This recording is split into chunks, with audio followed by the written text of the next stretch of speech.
Successfully lunar orbit insurance हो चुका है और चंद्रयान 3 अब बेहद सफलतापूर्वक लूनर ऑर्बिट यानी कि चंद्रमा की ऑर्बिट में चांद की परिक्रमा कर रहा है, जैसा कि प्लान किया गया था इसरो के द्वारा। अब ये सवाल उठता है कि अब ये कौन सा विज्ञान यहाँ पर लगाया गया कि जिसकी मदद से चंद्रयान 3 को चंद्रमा के गुरुत्वाकर्षण के अंदर एंटर कराया गया, किस तरीके से हुआ और ऐसा करने से क्या लाभ मिलेगा चंद्रयान 3 को, और ये नहीं होता तो क्या होता। आइए समझते हैं इस वीडियो में। दोस्तों, चंद्रयान 3 लूनर ऑर्बिट में एंटर कर चुका है। अब वो चंद्रमा के ग्रेविटेशनल फील्ड में के अंदर आ चुका है। 40,000 किलोमीटर दूर तक चंद्रमा के गुरुत्वाकर्षण काम करता है और इस एरिया में जो भी चीज आती है चंद्रमा उसे अपनी ग्रेविटी से अपनी ओर खींच लेता है। अब चंद्रयान 3 जो था उस वक्त जब यह एंटर कर रहा था उसके गति को बहुत ज्यादा कम किया गया था, लगभग 5 से 6 गुना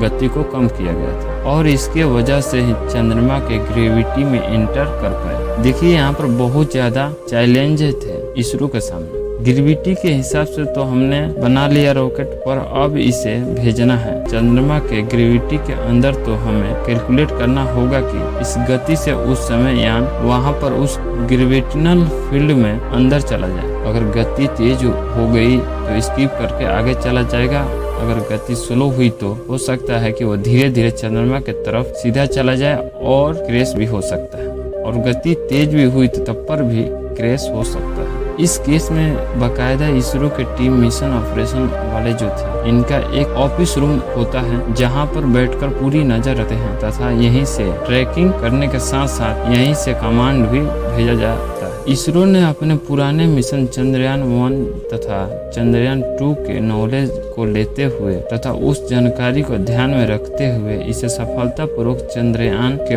ऑर्बिट में एंटर कराया गया। एक टाइम था जब इसकी स्पीड को इतना बढ़ाया गया कि 40,000 किलोमीटर प्रति रफ्तार पकड़ ली। अब यहाँ पर पहुँचने के बाद उसे चंद्रमा के ग्रेविटेशनल फील्ड में एंटर करने के लिए 7,000 किलोमीटर से 3,000 किलोमीटर स्पीड तक लाना, वे अचीवमेंट कर लिया गया। अब वह सफलतापूर्वक चंद्रमा के ग्रेविटेशनल फील्ड के अंदर एंटर कर चुका है। अब यह स्कलर करेगा, यानी कि अब वो चंद्रमा के चक्कर लगाएगा। आइए समझते हैं कि ग्रेविटी है कि जिस भी चीज का ब्रह्मांड में मास होता है उसके अंदर ग्रेविटी होती है। वो अपने केंद्र के पास दूसरी चीजों को खींचता है। धरती का जो मास है वो काफी ज्यादा बड़ा है मून से, इसलिए धरती की ग्रेविटी है वो 6 गुना ज्यादा है चंद्रमा के ग्रेविटी से। अब चंद्रयान 3 एक करके 2, 3, 4 चक्कर काटेगा। चौथे चक्कर में लगभग 15 से 17 तारीख 100/100 का ऑर्बिट अटेंड कर लेगा। इसके बाद चंद्रयान लैंडर से अलग हो जाएगा और वहां से 18 या 20 तारीख डी ऑर्बिट करने का कोशिश की जाएगी। डी ऑर्बिट का मतलब होता है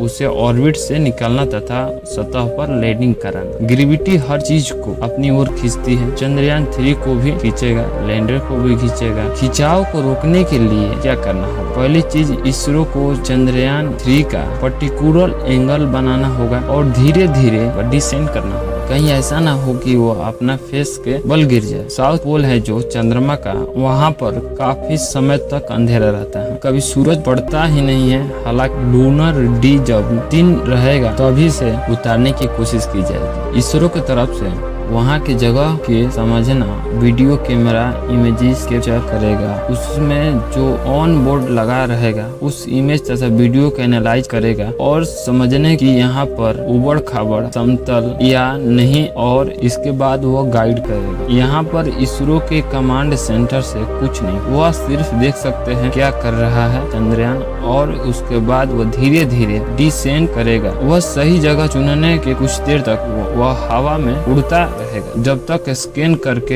एक सही जगह का चुनाव न कर ले। इसके बाद वो धीरे से नीचे उतरेगा। लेकिन दोस्तों, ग्रेविटी की वजह से फ्यूल बर्न होता था, कम से कम बर्न हुआ है इस केस में, क्योंकि हमारे यहाँ पर जब लॉन्च किया गया था श्रीहरिकोटा से, उसके बाद इसे बार बार सीलिंग शॉट मेथड से स्पीड दी गई, इससे हमारा कम से कम फ्यूल बर्न हुआ। आपको बता दें कि चंद्रयान 3 को टोटल बजट 615 करोड़, इसमें से 500 करोड़ सीधे जो बजट था जो लॉन्चिंग का फ्यूल बर्न करने की, महज 115 करोड़ का चंद्रयान 3 है। और यहाँ तक वीडियो देखने के लिए आपका बहुत बहुत